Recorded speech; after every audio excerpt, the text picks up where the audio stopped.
Well, it's day 2 of the state of Michigan operating without a budget in place for the fiscal year. Lawmakers are back in Lansing, perhaps signaling some movement. Political reporter Rick Albin is here. And Rick, what do you think lawmakers are doing this afternoon when it comes to the budget? Hopefully working on it.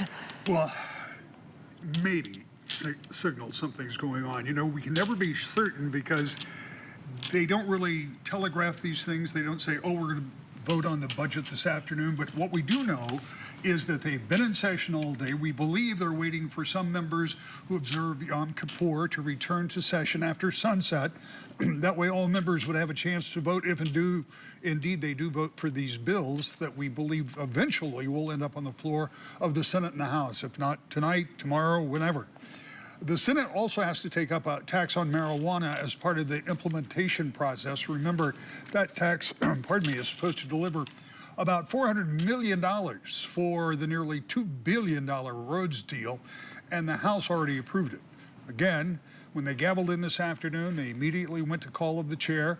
That was in the Senate. They did it in the House, too. And again, I think they'll wait for other members before and if they're going to take these votes, important votes, though I believe both chambers had a quorum when they gavelled in. There were many missing members. All right, so Rick, once they start that process to vote on that budget, right, what will that look like and how long will it take? Well, it doesn't have to take a long time, but it might.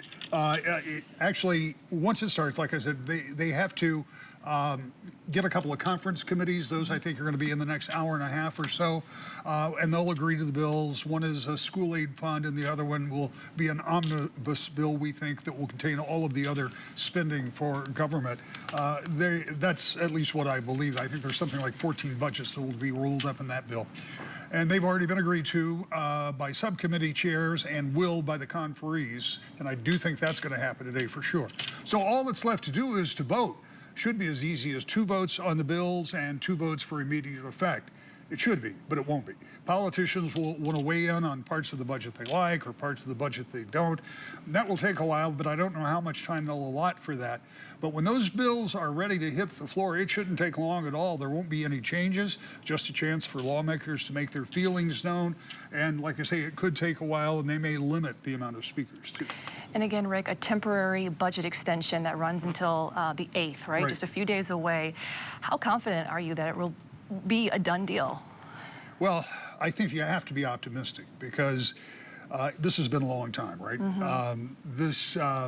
The idea that government can shut down is not the end of the world. That's true, but it's also not optimal. And if this budget deal doesn't go through after leadership and the governor agreed to it, I don't see how they can go back and start over because that would be a lot of broken trust. So here's what I'm going to be watching for, as will Adriana Doria, who's going to be in Lansing this evening.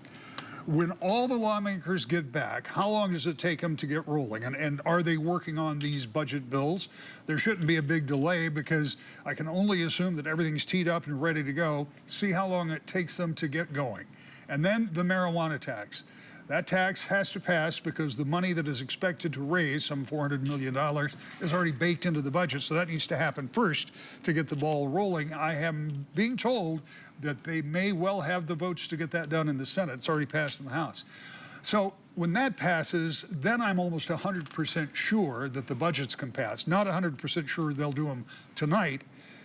If it doesn't pass, that's a problem. It's a big problem. So I am optimistic. Also aware that whipping votes for a tax increase can be challenging, but again, leadership believes that they can get that done.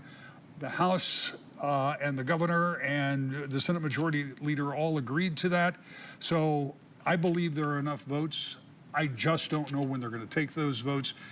But logic tells me, and logic is not always what drives the legislature, but logic tells me get it done sooner rather than later, get this chapter over and move forward, but we'll see.